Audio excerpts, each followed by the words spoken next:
Bueno, pues tengo la inmensa alegría de anunciaros que en este recorrido que hemos hecho, ya a través de 2 charlas, a la tercera charla vamos a entrar en la liturgia eucarística, en el canon.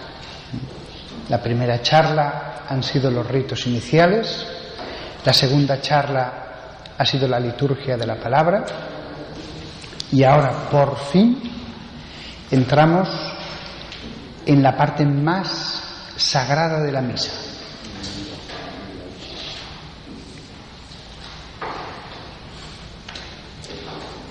Era sagrada la palabra, pero nada se puede comparar al mismo Cristo. Hay una relación muy interesante entre la palabra y Cristo. Yo me pongo ante el sagrario y no sale ninguna voz del sagrario. Entonces, ¿dónde está la palabra que sale del Maestro? En la Sagrada Escritura. Tomo la Biblia, me pongo a leer, medito, leo, medito, o leo mucho y escojo unos versículos y los llevo a la oración, y Jesús me habla a través de la palabra que está en las Escrituras. Buscadme en las Escrituras. Jesús sí que habla en ese libro sagrado. Entonces hay una compenetración tan perfecta, tan maravillosa entre las Escrituras y la Sagrada Eucaristía. Eso mismo que ocurre en nuestra vida personal ocurre también en la misa. Primero, una vez que nos hemos preparado con los ritos iniciales, nos sentamos como discípulos a escuchar al Maestro. Y una vez que le hemos escuchado al Maestro, penetramos ya en el canon. Si os fijáis, hay una perfecta progresión, una preparación. La relación entre la palabra que sale de la boca del Hijo de Dios y el Hijo de Dios mismo. Entonces,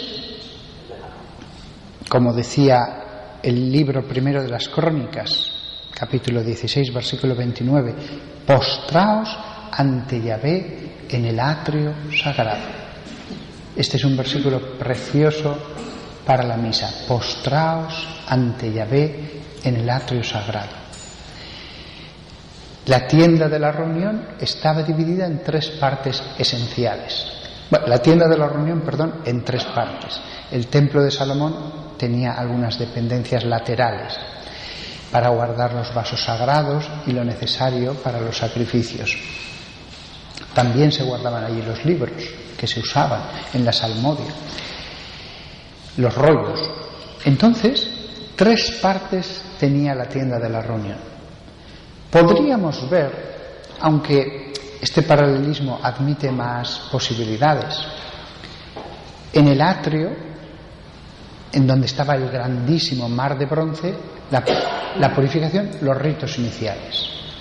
En el Ekal, el lugar santo, donde estaba allí en el centro, majestuoso, imponente, dando luz, el candelabro de los 7 brazos, la liturgia de la palabra.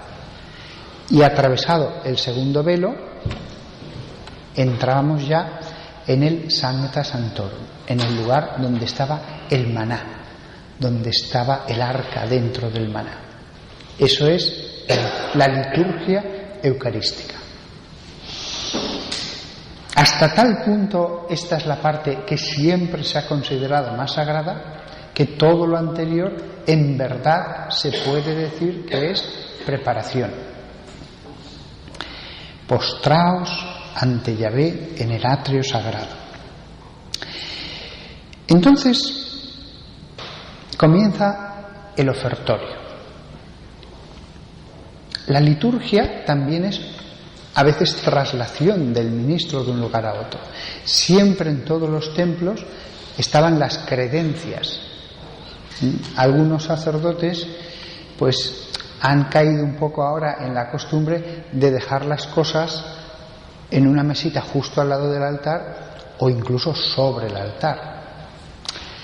Siempre es preferible el movimiento de traer las cosas al altar, de llevar las cosas al altar. Si no fuera así, todo podría ya estar preparado para ahorrar tiempo sobre el corporal, el pan, el vino, todo ya listo. Así ahorraríamos más tiempo.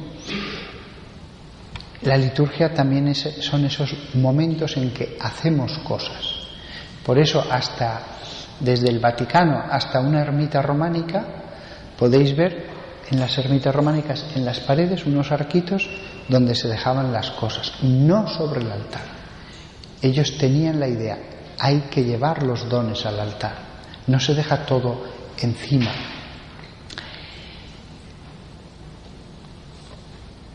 La oración que el sacerdote hace está tomada tal cual, ese bendito seas, Señor Dios del universo, por este pan, está tomada literalmente de las bendiciones rabínicas. Si vosotros leéis algunas bendiciones rabínicas que nos han quedado de la antigüedad, tal cual las repetimos. En ese momento el sacerdote se puede sentir de verdad como el padre de familia que en la noche de la Pascua o en el sábado, todas las semanas, ofrece el pan y después la copa. De hecho, está usando esas fórmulas que son perfectas en su brevedad. El sacerdote signa la materia que va a ser objeto de la consagración, marcándola con ese ofrecimiento, aunque solamente levantará la patena y la copa. Siempre la voluntad de consagrar es todo lo que esté sobre el corporal o corporales. Es bueno hacer esa intención de una vez para siempre para evitar dudas, si alguna vez pudiera haber algún tipo de duda acerca del tema. Puede pasar. La voluntad es siempre esa, lo que esté sobre el corporal. La rúbrica indica que la patena como el cáliz se elevan un poco, porque solamente es una bendición sobre eso. No es una monstratio, no es una mostración de Jesucristo Eucaristía, no. Es simplemente un decir, Señor, esta es la materia que voy a consagrar, te doy gracias, la estoy bendiciendo. Se eleva un poco, no mucho. Primero uno, después otra cosa, porque después el cáliz, porque también había una bendición para el pan y otra para el cáliz de la noche del sábado. Los que hayáis visto la película Indiana Jones y la calavera, la tercera parte, y la cruzada, la última cruzada, allí el protagonista dice, cuando le dice ¿cuál era el cáliz de Cristo? Y piensa, ¿cuál sería el vaso de un carpintero? ¿Cuál sería el vaso de un carpintero? Y coge un vaso de arcilla malo y barato que había por allí, totalmente erróneo. Hasta las familias más pobres, en cuanto tenían un poco de dinero, compraban una copa especial para la noche del sábado. Podían ser pobres, podía apenas haber muebles, pero la copa del sábado para ellos era una cosa sacratísima. Por supuesto no era como un cáliz. Yo creo que lo que debía usar Jesús era un cuenco de ónice de este tamaño que lo elevaba, pero de ningún modo, salvo que uno fuera un pobre leproso que no tenía nada, se usaba un mal vaso de arcilla. La copa de la noche del sábado tenía mucha importancia ritual. Se ha dicho de paso, algunos sacerdotes, después del posconcilio, se saltaron a la torera toda la liturgia de ese grandioso concilio Vaticano II y dijeron, aquí hay que improvisar, porque Jesús era una cena. La cena del sábado y especialísimamente multiplicado por 20 la cena de la Pascua era una cena ritual. Una cena en la que se nos han conservado todos los ritos que se debían observar y que los judíos, incluido Jesús, todos observaban con un amor a la tradición como solo los judíos tienen. Con lo cual, cuando algunos sacerdotes dijeron, no, esto era una cena, improvisémoslo todo, rompieron con una tradición no bimilenaria, sino con una tradición que se retrotraía a la época del mismo Moisés y en el que se habían observado una serie de ritos, etc. Recuerdo un cura que me dijo, ¿pero qué sentido tiene ponerle un velo al cáliz? ¿Qué sentido tiene? Y le dije, mira, si vas a los museos comprobarás que se conservan de la época del Imperio Romano las telas con las que se cubría la copa del sábado, bellísimas, de las mejores telas, pintadas con versículos hebreos. O sea, pocas cosas podemos saber de la liturgia, de la ritualidad a veces que había en una época determinada, pero justamente esa que dices que es una tontería, sabemos que existía en esa época. ¿Ah? Hay que ser muy cuidadosos a la hora de criticar la tradición, no sea que después en el cielo descubramos, vaya, pues no sabía yo esto. Se eleva un poco, no mucho, todavía allí no está Cristo, no se está haciendo la adoración.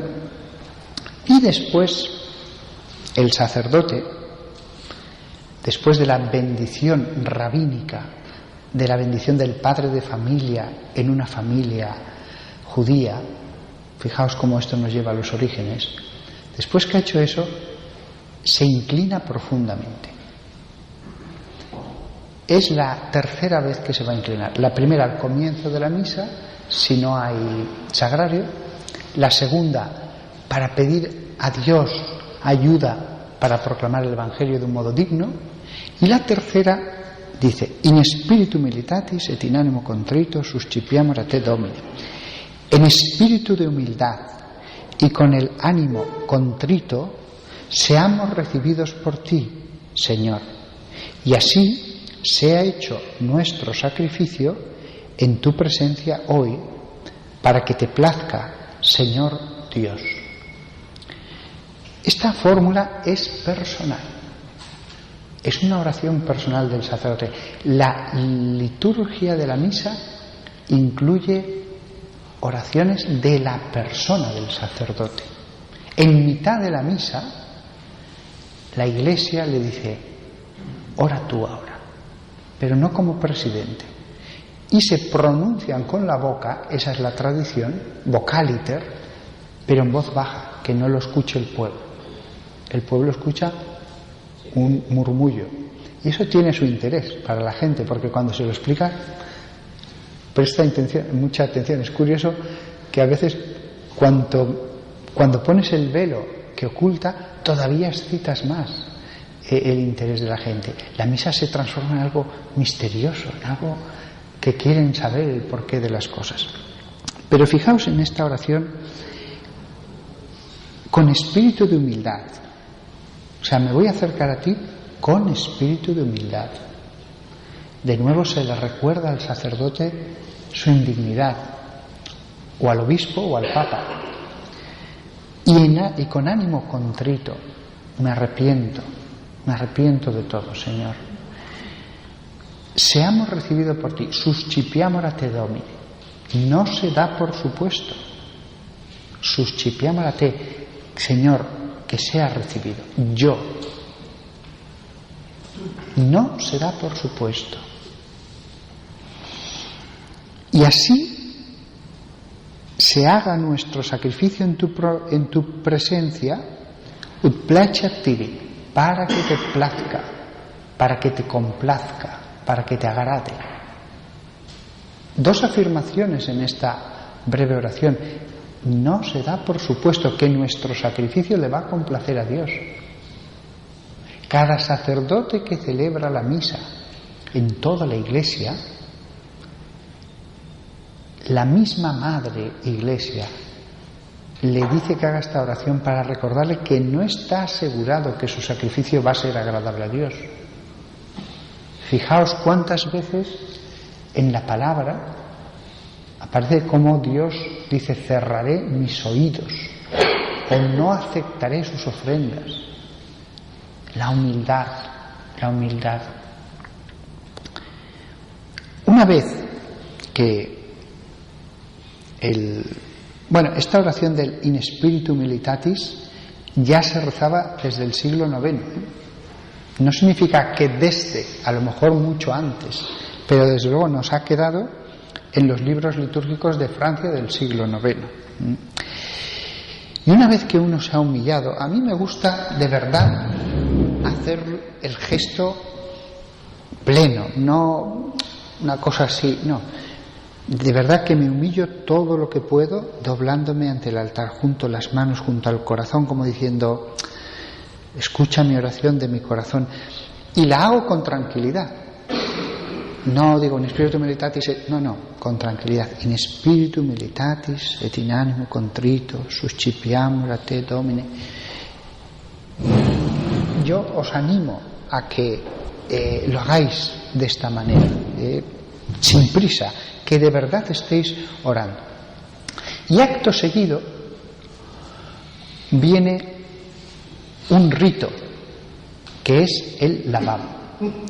El sacerdote se lava las manos, aunque se las haya lavado ya en la sacristía. No es un rito opcional. Tiene el sentido de lavémonos para tocar algo tan sagrado. Tiene el recuerdo de Jesús lavando incluso los pies justo antes de la cena. Evidentemente los pies no los iban a usar en la cena, pero era un símbolo. Era un símbolo. Y las palabras de Jesús dejan bien claro de qué símbolo se trataba. El que ya está lavado no necesita lavarse de nuevo. Pero el polvo del camino, siempre cometemos pecados veniales, faltas. Creemos ser perfectos, pero no lo somos. Es un acto material y espiritual. Por eso el sacerdote, cuando echa las aguas, yo la mayor parte de las veces me la echo yo mismo, con una jarrita y después la otra mano. Mientras hago ese acto material, la Iglesia dice que se haga otra oración más personal. Lávame, Domina, iniquitate mea, et a peccato meo mundame. Lávame, Señor, de mi iniquidad y de mi pecado, límpiame. Con lo cual el gesto material se convierte en algo espiritual. Y ciertamente, cada vez que hago el lavabo con ese espíritu, tiene un efecto en mi alma. Cada vez. A mí me gusta además, y así se lo he dicho al que me acolita, cuando es él el que me echa el agua, le digo: tú echa agua mientras tengas las manos. Y me gusta frotarlas, lavarlas, no es 4 gotas y me seco, no. Me las lavo bien lavadas, sin prisa, me hago consciente, Señor, ojalá con este acto pudieras limpiar más mi alma, yo me arrepiento, y después me las seco sin prisas. Cuando llegamos de nuevo al altar, digo: orad, hermanos, para que este sacrificio mío y vuestro, se hace una distinción. Se hace una distinción. El sacerdocio no es nuestro. Hay 2 niveles. Una cosa es el de todos los fieles y otra cosa es el del sacerdote. Sea agradable ante Dios Padre Todopoderoso. Lo mismo. Otra vez se pide a la comunidad que interceda para que sea agradable. Y está prescrito que en ese momento el sacerdote hace este gesto con la mano mientras dice la fórmula. Abrir y cerrar las manos. Este gesto se vuelve a prescribir en el momento de dar la paz. La paz del Señor esté siempre con vosotros y con tu espíritu. Es decir, ¿qué sentido tiene esto? Parece bastante claro que orad, hermanos, se les está pidiendo y se está recogiendo las oraciones de todos los fieles para llevarlas en el corazón o en las manos ante el altar. Es decir, se pide y se recoge, se pide y se recoge. Solamente ante Dios se elevan las manos de ese modo solemne que he hecho con el gesto dirigiéndose a lo alto. Al prójimo se le pide y se recoge. No es exactamente el mismo gesto, porque no tiene exactamente el mismo sentido. Cuando demos la paz, del mismo modo es dar la paz y recibir la paz que viene de todos los hermanos. Si cada vez que lo hacemos lo recordamos, el gesto cobra un nuevo sentido. La rúbrica dice: se hará este gesto de abrir y cerrar los brazos mientras, simultáneamente, se dice la fórmula. Y después llegamos ya a la segunda gran oración. La primera solemne oración ha sido la oración colecta. La última será la oración poscomunión, tan solemne como la primera, como una especie de recapitulación ya de todo. La que está en medio es la única tercera fórmula que cambia también cada día. El resto, el canon era invariable antes de que aparecieran los siguientes, pero son invariables los 4 cánones. La parte solemne que cambia, en que el sacerdote por fin se dirige a Dios. Daos cuenta de que hasta ahora ha estado lavándose, preparando las ofrendas, ha estado haciendo oraciones personales. Este momento central tiene una solemnidad similar a la de la oración colecta y la oración poscomunión. Son 3 momentos, 3 oraciones que jalonan la liturgia. Aquí la conclusión es breve: por Jesucristo nuestro Señor, no es la larga. Y entonces llegamos al prefacio.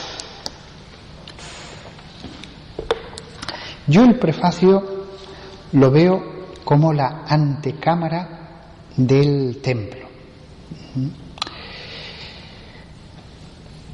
No nos olvidemos que el templo estaba formado por el atrio y después el santuario. Y el santuario tenía 3 partes. Hemos dicho antes que el ecal y el debir, el Santa Santorum. Pero hay una pequeñísima parte al principio, el ulam. Era una pequeñísima entrada que tenía 2 columnas de bronce, que por lo tanto tenía una cierta longitud, 2 metros, algo así, 3 máximo, pero que tenía su importancia, dado que la palabra de Dios le da un nombre propio, el ulam. De nuevo, aquí vemos la costumbre en el templo de crear espacios de transición, espacios que nos hagan conscientes de dónde estamos entrando. La liturgia hace lo mismo. Podríamos entrar directamente en el canon, pero dice no, vamos a poner un umbral, y ese umbral es el prefacio. Prefacio además precioso porque va cambiando según los tiempos litúrgicos y las festividades. El prefacio comienza con un diálogo entre el sacerdote y el pueblo allí congregado. El Señor esté con vosotros. Por tercera vez en la misa, el sacerdote vuelve a recordar el fin de todo. Y el pueblo desea que el sacerdote esté cerca de Dios y con tu espíritu. Sursum corda. También esta frase es antiquísima. Levantemos el corazón. Sursum, arriba los corazones. Hagamos que nuestros corazones, el sacerdote tiene las manos juntas en la liturgia todo el tiempo, salvo que las rúbricas digan otra cosa, junto a su corazón, como poniendo allí su plegaria.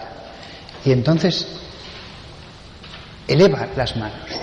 A mí me gusta elevarlas en un gesto amplio, no un pequeño gesto de solo un palmo. Me gusta elevarlo. Y de verdad será algo psicológico, pero yo siento que el corazón mío se me eleva cuando hago eso, porque quizás lo pongo en mis manos el corazón. De hecho, no lo hago porque me daría vergüenza, pero me darían ganas de estar un rato con las manos en alto, como ofreciéndole mi corazón a Dios.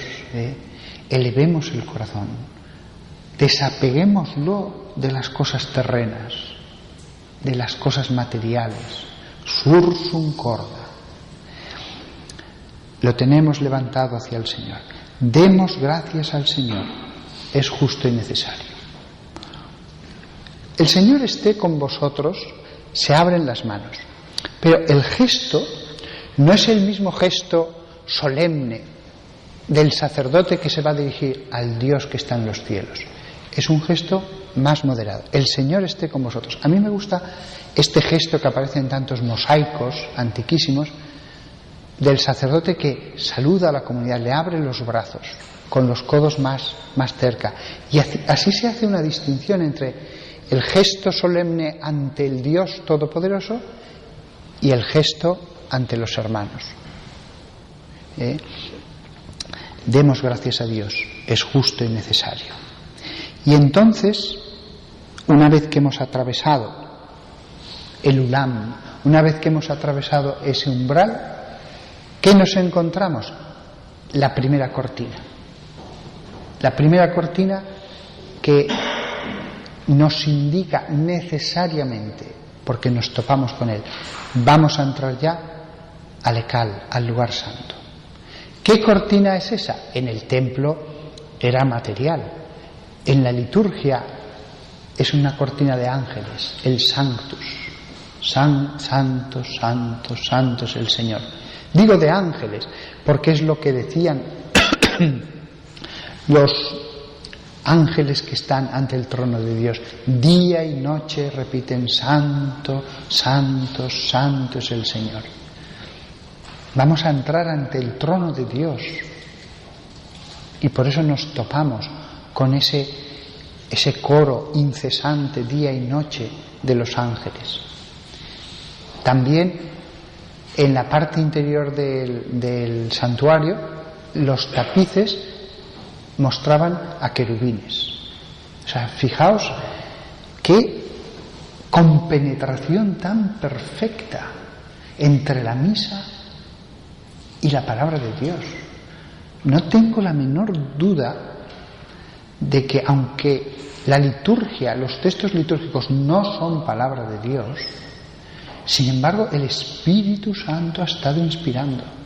A ninguna mente, a ningún papa, a ningún padre de la Iglesia se le podrían haber ocurrido tantísimas cosas, tantísimas.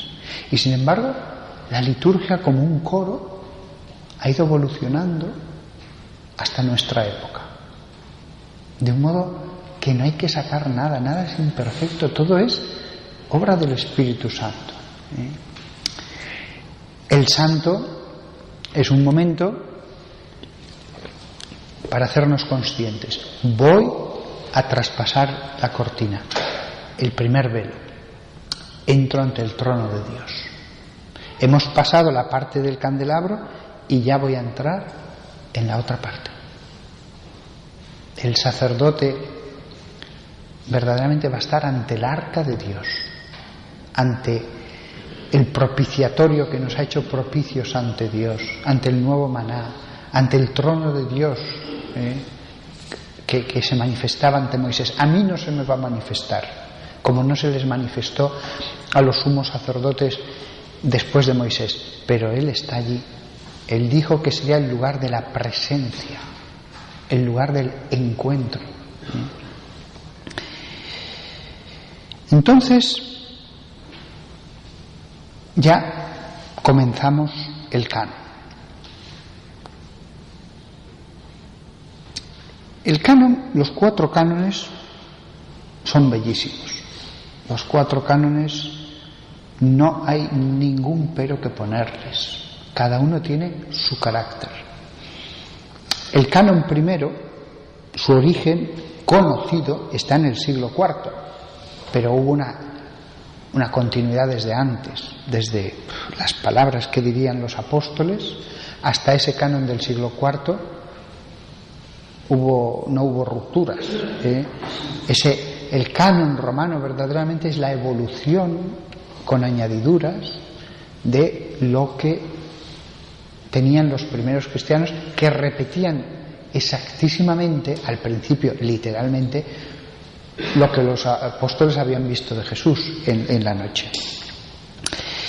Desde luego el canon romano, que es el 1, el canon 1, tras una evolución de 2 siglos, llegó a la forma actual ya en la época de San Gregorio Magno, que muere en el 604. O sea, en el siglo V ya tenían nuestro canon 1.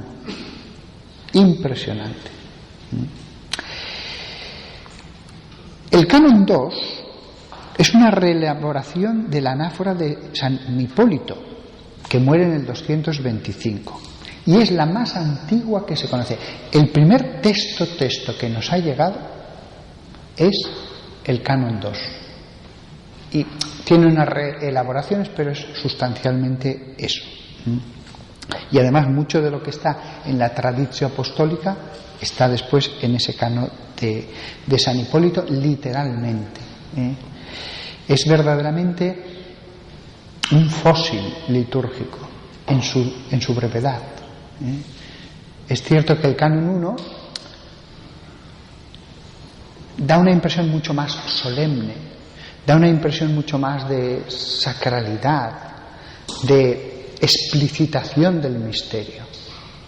Pero el canon 2 realmente a mí me lleva a pensar en las primitivas misas, en las casas, en las primerísimas iglesias que las tuvieron, a pesar de que había persecuciones, pero hoy día se sabe que alquilaban lugares o los compraban y ya celebraban misas en pequeños lugares de la iglesia. El canon 2 me encanta, sencillamente. El canon 3 fue compuesto en el Concilio Vaticano II y es expresión de la tradición romana y gálica, que en la liturgia tuvo mucha importancia. Pero se trata, en esencia, de una reconfiguración del canon romano. Yo siempre digo, en cierto modo, no es exacto, que el 3 es el canon 1 resumido. Y me gusta mucho. Me gusta mucho porque cuando uno dice el canon romano muchas veces, pues apetece esa variación. Insisto, tiene elementos de la Galia, porque por alguna razón se nos han conservado muchos textos de ese lugar y tan antiguos. Otros ya fue después, pero textos litúrgicos galos sí que tenemos muchos. El canon 4 recuerda a las anáforas de las iglesias orientales. Tiene como modelo las tradiciones antioquenas y es una pieza lírica. Es cierto que fue creado para el Vaticano II, pero los que lo crearon lo hicieron con un conocimiento impresionante de la liturgia. Lo hicieron grandes expertos que se habían dedicado toda la vida a la liturgia y se la conocían todas las variantes, todas las cosas antiguas maravillosamente. Es un recorrido por la historia de la salvación precioso, precioso. ¿Yo qué hago? Yo cada día digo un canon, porque los 4 me gustan. Cada día voy celebrando uno y vuelvo a empezar. Desde hace unos años he descubierto, cosa que no entiendo, nunca entenderé cómo no lo descubrí antes, los cánones del apéndice 1 del misal romano, que hay unos cuantos. Y desde entonces, siempre que el tiempo litúrgico lo permita, las fórmulas litúrgicas, hay días que no, pues digo los 4 más los que aparecen en el apéndice del misal romano, cada uno con un aspecto determinado. Esta riqueza litúrgica hace que la misa siempre es lo mismo, pero siempre es nueva. Siempre vamos al texto diciendo, a ver qué descubro hoy, a ver qué me dice Dios hoy. La Madre Iglesia sapientísimamente ha dicho, mira, los sacerdotes van a decir siempre misa, que puedan tener más riqueza de textos. Y efectivamente, cada canon es distinto, cada canon tiene sus propios tesoros.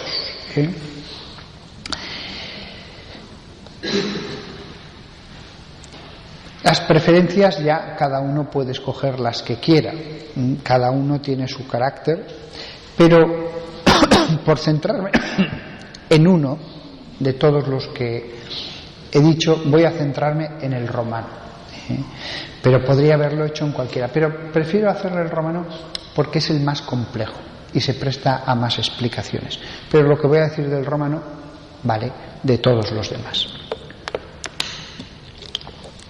Hemos acabado el prefacio, hemos acabado el Sanctus y ya entramos por fin en el canon. Entonces, el sacerdote va a decir todo el canon dirigiéndose a Dios. Antes hablábamos con los brazos extendidos. Es una oración al Dios que está en los cielos. Incluso podríamos decir, es una oración al Padre, y el Hijo va a venir sobre el altar y el Espíritu Santo en un momento dado lo vamos a invocar para que baje. Podemos pensar en Dios en general, y es correcto, o podemos imaginar que cada momento de la misa se dirige a una persona determinada. En el canon 1, después de la oración por la Iglesia, ante todo por la Iglesia santa y católica, para que le concedas la paz, la protejas, la congregues en la unidad, etc. Después llegamos a el memento de vivos. Hay un momento dado en que podemos mentarlos o en silencio guardar un momento de silencio por los vivos. Es optativo, tampoco es obligatorio, pero a mí me gusta hacerlo. Me gusta interrumpir el canon y en ese momento pensar en unos vivos. Puede ser mi familia, pueden ser personas que me han pedido oraciones. La labor intercesora del sacerdote, el sacerdote que ora por los demás. Después viene esta fórmula: reunidos en comunión con toda la Iglesia, veneramos la memoria ante todo de la gloriosa siempre Virgen María, Madre de Jesucristo, nuestro Dios y Señor, la de su esposo San José, y empieza a nombrar santos y más santos y más santos. Apóstoles, santos, como si los llamáramos al sacrificio, como si les pidiéramos que se pusieran alrededor del altar. Yo me imagino que en el cielo los estoy llamando, o me imagino que vienen, y me los imagino allí cerca del altar. La misa se convierte en una comunión de los santos. Si yo cuando digo esta fórmula, Andrés, Tomás, les estoy llamando, ellos vienen, ellos me van a ayudar, ellos van a interceder para que celebre fructuosamente la misa. Después se vuelve a decir otra cosa que ya se ha dicho antes. La liturgia también es reiteración, porque los seres humanos somos un poco cabezaduras. Dice: acepta, Señor, en tu bondad esta ofrenda de tus siervos. Acepta, se lo pedimos. Fijaos que antes ya lo hemos hecho, de nuevo lo repetimos. Y después de todas estas oraciones, que son más largas, el sacerdote hace un gesto único en toda la liturgia. Extiende las manos sobre los dones. Está en el fondo, digo en el fondo porque en el canon 1 no está dicho de forma expresa, está pidiendo que baje el Espíritu Santo. Este gesto siempre es gesto de transmisión, sea sobre una persona, cuando le bendices, cuando le vas a dar un sacramento, es gesto de que va a bajar algo. ¿Y qué es lo que estamos pidiendo? Señor, envía tu Espíritu, envía tu Espíritu. A mí me gusta imaginarlo como una nube que se pone sobre el altar. Es una imaginación, pero a mí me ayuda mucho. Y me imagino ya, antes de que venga Jesucristo, pues como una nube, como una niebla que está allí. Y recordad lo que habíamos dicho antes. Pedimos que venga el Espíritu para que esto que voy yo a ingerir de verdad me haga efecto, de verdad haga efecto en mi alma. Porque si no pido eso de Dios, tomar los misterios me puede dejar frío, me puede dejar como estaba antes. Por eso hay gente que comulga muchas veces, pero no cambia, ni aumenta su amor a Dios, ni nada. Entonces yo le pido que venga y por favor lleva este don dentro de mí y que me cambie, que me transforme, que me haga acepto, que venza mis vicios, mis defectos, mis debilidades, mi falta de ascetismo, todo.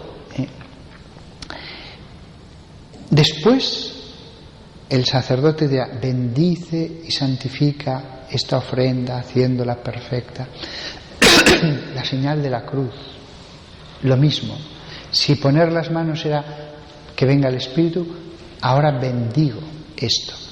Bendice y santifica esta ofrenda haciéndola perfecta, espiritual y digna de ti. Nuestro sacrificio tiene que ser digno de Dios. Tiene que ser perfecto. Alguno dirá: sí que está insistiendo este cura. Es que tiene que ser perfecto el sacrificio. Bendice, y todavía no está Cristo. Se están bendiciendo simplemente los dones. Y santifica ya ese pan y ese vino que van a ser receptores de la transustanciación. Santifícalos.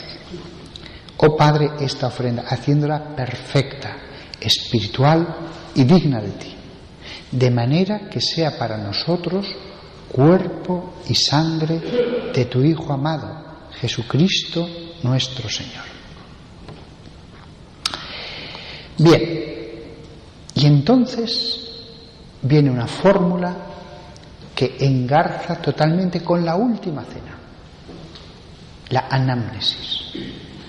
Esta fórmula aparece de nuevo en las liturgias porque al principio, cuando celebraban la misa, Tomás, Mateo, Juan, pues ellos hacían la Pascua judía, repetían toda la ritualidad de los judíos en una cena en sus casas.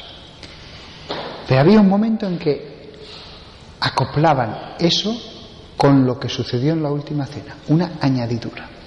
Y eso es la anamnesis, que siempre era un recuerdo de lo que pasó. Y el recuerdo era este: el cual, la víspera de su pasión, tomó pan en sus santas y venerables manos, y elevando los ojos al cielo, en el canon 1 está dicho que se eleven los ojos al cielo. Fijaos cuántas veces la misa nos indica hacia dónde hay que poner la vista. Elevando los ojos al cielo hacia ti, Dios, Padre suyo todopoderoso, dando gracias te bendijo, lo partió y lo dio a sus discípulos diciendo. Esta fórmula, palabra más o palabra menos, se dijo desde el principio, porque era el engarce entre lo antiguo y lo nuevo. Y entonces llegamos a la gran fórmula, a la fórmula definitoria de la misa, a ese corazón de la misa, a ese momento en que abrimos el arca y vamos a tener en nuestras manos el maná. No va a descender sobre el desierto va a descender sobre nuestras manos, directamente.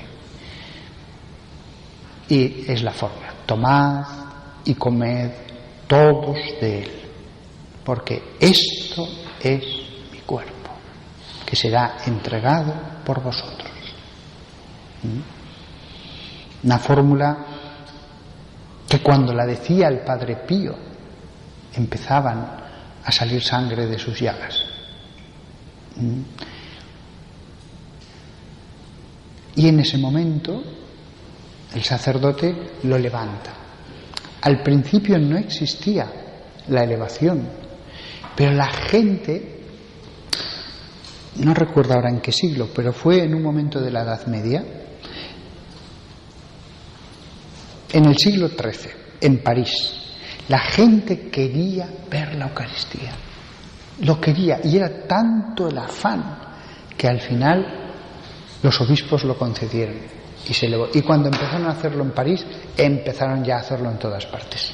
Ya nadie quería que no mostraran la Eucaristía allí, en el altar, al final de la catedral, en el ábside. No os podéis imaginar la devoción que tenía la gente en la Edad Media por ver el cuerpo de Cristo. Tenemos textos en que se ve cómo les pedían: por favor, quédese más rato elevándolo, quédese más rato. Y acto seguido, pues el sacerdote lo deposita en la patena y hace genuflexión. Todos se han humillado ante el cuerpo de Cristo. Todos han hecho un gesto de fe, pero no solo de fe, de adoración. Lo lógico sería que nos postráramos, pero al menos los fieles se arrodillan. Y el sacerdote no puede decir arrodillado las cosas, no vería el libro, no llegaría al altar, lo hace de pie, pero lo hace inclinado, un poco, lo hace inclinado. No lo hace erguido, sino que hasta él mismo, al decir la fórmula sagrada, se inclina. A mí personalmente me gusta inclinarme mucho. Esto es más bajo que un altar, pero me gusta apoyar bien los codos y que el gesto sea de máxima reverencia. Y después, cuando hago genuflexión, no hago así. No hago un golpecito. A mí me gusta hacer genuflexión y quedarme un segundo. Yo me quedaría un rato, pero como estamos en la misa con gente, pues lo hago cortito, pero estoy un momento. Yo además he añadido una cosa ya por devoción en mi iglesia. Como tengo una iglesia que es del siglo XVII, muy sencilla, 4 paredes, el techo sí que es del siglo XVII todavía, y es una cosa que vi en una abadía, en un monasterio. Y cuando hago la epíclesis, hay una monja de clausura que toca la campanilla. Todos se arrodillan. Además, les he explicado a todos mis fieles cuál es el sentido de arrodillarse, cuántas veces aparece en la Sagrada Escritura cómo se arrodillan. Los magos se postraron ante Jesús, en otros momentos como el que pide ante Dios se arrodilla, etcétera. El sentido bíblico del arrodillarse. Entonces, cuando tocan la campanilla, se arrodillan. Y como ya lo he predicado varias veces, con más o menos convicción, hasta los que menos les apetezca, pues se suelen arrodillar. Pero vi una cosa en la abadía, una abadía benedictina, y dije: esto lo voy a hacer en mi iglesia. Lo he empezado a hacer hace unas semanas. Y es que cuando toca la campanita y yo ya pongo las manos para que venga el Espíritu Santo, empieza a apagar las luces del presbiterio. Y se queda el altar solo con las luces, con las velas del altar. Y es en esa quietud, en esa penumbra, solo con las velas, donde digo la fórmula sagrada de la transustanciación. Y cuando elevo, entonces las luces se empiezan a encender lentamente. Y está todo hecho para que empiece a haber más luminosidad, pero solamente cuando ya alzo el cáliz y me arrodillo, es en ese momento cuando ya la luz vuelve a ser normal. La verdad es que queda muy bonito. Eso lo vi yo en una abadía benedictina y dije, qué bonito es esto. Y sí, la gente le impresiona. Además de que le dije a la madre abadesa, oiga, ¿tienen campanas aquí? Pues por favor, coja todas las campanas y cuando yo lo eleve, tocan las campanitas. Y hay un coro de campanas que suena mientras estoy elevando. Como es lógico, todo esto remarca el carácter absolutamente único, trascendental de lo que es la transustanciación. La transustanciación es una cosa parecidísima a la encarnación. Os voy a explicar por qué. Me dijo una señora en mi segunda parroquia esta frase: dichoso el sacerdote en cuyas manos se encarna el Hijo de Dios, lo mismo que en el seno de María. Me quedé impresionado. Dichoso el sacerdote en cuyas manos se encarna el Hijo de Dios, lo mismo que en el seno de María. ¿Por qué digo que hay una similitud muy grande entre la encarnación y la transustanciación? Porque cuando yo estoy inclinado sobre el altar, allí no hay nadie, allí solo hay un trozo de pan, no hay nadie. Y yo, por el poder de Dios, digo una fórmula y allí está Jesucristo. No hay nadie y de pronto está Jesucristo. De tal manera que la misa es verdad, es la actualización de la pasión y muerte de nuestro Señor Jesucristo, sí, pero también es como si se actualizara, como si fuéramos al momento de la encarnación. El paralelismo es impresionante. Si es la actualización de la pasión de Cristo, ¿por qué no va a ser lo de la encarnación? Desde luego ese momento, el paralelismo es impresionante. Esa frase me la dijo una sola vez, nunca me la tuvo que volver a repetir. De verdad que ha sido como si los ángeles me la recordaran. Y la he dicho centenares de veces, pero cada vez que la digo es impresionante. Y cuando voy a decir la consagración, muchas veces la pienso. Algunos feligreses pensarán, ¿qué está pensando? Que hace un momento de pausa desde la fórmula anterior, dando gracias te bendijo, lo partió y lo dio a sus discípulos diciendo. Y me quedo un momento en silencio. ¿Qué estará pensando el cura? Estoy pensando en la frase de una pobre señora humilde que me dijo una vez. Y me impresiona. Y como el ángel que se arrodilló ante María, yo me arrodillo ante Jesucristo que ha aparecido. Hasta entonces Jesucristo no estaba allí corporalmente, su espíritu. Pero en ese momento Cristo está allí. Cristo ha aparecido. Lo primero que hago es arrodillarme. Con tranquilidad. No hay prisa ninguna. ¿Qué van a ser? 7 segundos, 10 segundos. Hay una carta que le envía la Congregación para la Doctrina de la Fe al Padre Pío, la primera vez, cuando ya le estaban dando muy mal vivir. Y una de las cosas que le dice un monseñor que tiene que dejar de hacer muy mal es que su reverencia no hace genuflexión, es que clava la rodilla en el suelo y se está allí un rato. Se lo dijeron como crítica, que tenía que dejarlo de hacer, pero nos ha dado un maravilloso testimonio de lo que hacía el Padre Pío. Clavaba la rodilla y estaba allí un rato. El monseñor que le dijo eso y un montón de consejos, evidentemente no sentía ese amor por la Eucaristía, y era un monseñor, pero no lo sentía. El pobre fraile sencillo, sí. Después todas estas cosas no es que se olvidaran, sino que además el que las escribió deseó que se olvidaran completamente. pero la carta permanece, se encontró. Así que vamos a detenernos aquí porque por no cortar la consagración me he alargado un poco más, y tendremos la suerte en la siguiente charla de mañana de comenzar directamente con la consagración de la sangre de Cristo.